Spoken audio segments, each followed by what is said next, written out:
Have you ever found yourself falling for someone you just shouldn't? Someone who already belongs to someone else? If you're watching this, it means you're trying to let go of your feelings for a married man. And I want you to know right now that you're not alone. You are not a bad person. You're human. And feelings can be complicated, messy, and sometimes completely uninvited. Today we're going to take a real and practical look at how to stop loving someone else's husband. It won't be easy, but it will be worth it. Let's get started. Let's start with the emotional truth. Love doesn't always come where or when it should. You may have connected with this man through work, a friendship, a chance encounter, or even in moments of deep vulnerability. Maybe he showed you that he cared, listened to you, made you feel seen. And that's powerful. But here's what we need to face. No matter how deep your feelings are, he's married. And that means that this love lives within boundaries that will only cause you pain in the long run. So how do you start to let go? The first step is the hardest. Face reality. Not the fantasy, not the potential, but the truth. He is tied to someone else, emotionally, legally, and perhaps even spiritually. And unless he's actively breaking up and moving on with integrity, this is not your story to step into. Remind yourself gently but firmly. This relationship is not available. Writing it down may help. Say it out loud. Let the denial fall away. Only then can your healing begin. Next, ask yourself, what am I really in love with? Are you in love with him, or are you in love with how he makes you feel? The attention, the thrill of the secret, the idea that someone sees you when others don't. Sometimes love isn't even about the man, it's about the emotional space he fills. Go deeper. Keep a journal of your thoughts. Talk to a therapist. You may find that the roots of this love come from loneliness, unmet needs, or wounds you haven't had the space to heal. And that's okay. That's honest. That's where real change begins. Now comes the hardest part. You have to cut off contact, or at least severely limit it. If you talk every day, stop. If you follow each other online, unfollow.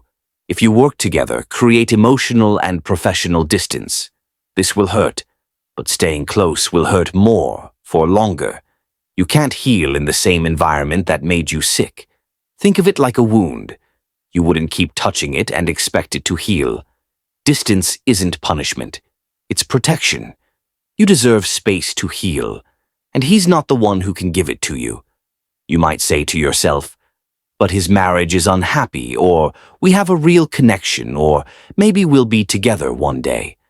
But here's the truth. A man who is emotionally or physically involved with someone else is not fully yours, and justifying that connection will only keep you stuck. If he were the right person, he'd be available. Period. The longer you hold on to maybes, the longer you delay the life and love you're truly meant to have. It's time to put the focus back on you. You are not just someone who fell in love with the wrong person. You are a whole person with dreams, goals, talents, and a heart that deserves to be held without hesitation. Use this time to rediscover who you are outside of this emotional triangle. Pick up a hobby, rekindle old friendships, travel, immerse yourself in your passions. Do things that make you feel alive, not conflicted. The more you pour into yourself, the less you'll long for someone who isn't meant for you. Healing isn't just about letting go. It's about moving on. Let's face it. This kind of heartbreak, loving someone you can't have, is not something you get over overnight. It's deep, it's layered, and it can leave you feeling incredibly isolated. That's why support isn't optional. It's essential. You don't have to do this alone. In fact, trying to bear this pain in silence can often make it worse. The shame grows, the guilt festers, and the loneliness turns into a kind of emotional fog that's hard to escape. Talk to someone you trust, a friend who won't judge you, a therapist who can hold space for the complexity of your feelings, or even an anonymous support group where people have walked the same road. There's something powerful about hearing the words, "Me too." Not because it makes the pain go away, but because it reminds you that you're not broken and you're not beyond healing. And if you've been afraid to share what you're going through because of how others might see you, remember this. You're not defined by your mistakes or your emotions. You are defined by your courage to face them. Healing is not a solo journey. Let people in. Let the light in. Letting go of someone you love, even if it was a love that couldn't fully exist, is still a loss. And like any loss, it deserves to be grieved. You may be tempted to brush it off, to tell yourself it wasn't real or I shouldn't be so upset. But that's not fair to your heart. Your feelings were real. The relationship may have been complicated or wrong, but the feelings were valid. So don't suppress your grief. Don't rush your recovery. You're allowed to grieve for what might have been, even if it was never meant to be. Grief isn't just about death. It's about endings. And this is an ending. Not a failure, not a punishment, just the natural closure of a chapter that wasn't right for you. Cry if you need to. Write letters that you never send. Talk to someone. Let the pain rise and then let it move through you. You'll find that grief, when honored, doesn't break you. It makes room for something better. When the dust settles and your heart feels a little lighter, you'll be tempted to close up for good, to guard your heart and say, never again. But here's the truth. You deserve love. Real love. Available love.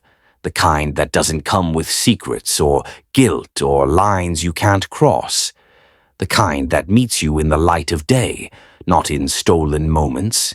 This experience may have shattered your trust, your self-worth, or your hope, but it doesn't mean that love has failed you. It just means that this version of love wasn't the one meant to last. Don't let a wrong turn close the road to something beautiful. When the time is right, allow your heart to open up again. Not for someone perfect, but for someone present. Start small. Flirt a little. Let someone in.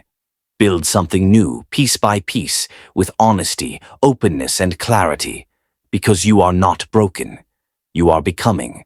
So here you are, still standing, still breathing, and perhaps still hurting. But you're also healing. Because healing doesn't always look like strength. Sometimes it looks like crying in silence, walking away from someone you love, or whispering, "I deserve more," even when it breaks your heart. Loving another man doesn't make you unworthy, but holding on to that love will keep you from receiving the kind that's meant for you. You are not someone's secret. You are not a side story. You are not an option. You are a whole story all your own, one that doesn't need to borrow pages from someone else's life. And maybe today your heart feels broken, but tomorrow, even if it's quiet and slow, it will begin to piece itself back together. One decision at a time, one boundary at a time, one breath at a time. You will love again. And next time it will be love that chooses you fully, out loud, in the light, without shame or doubt. Until then, be gentle with yourself. You're doing something brave. If this spoke to your heart, please share it with someone who needs it. Subscribe for more content to help you heal, grow, and rise again. Your next chapter awaits.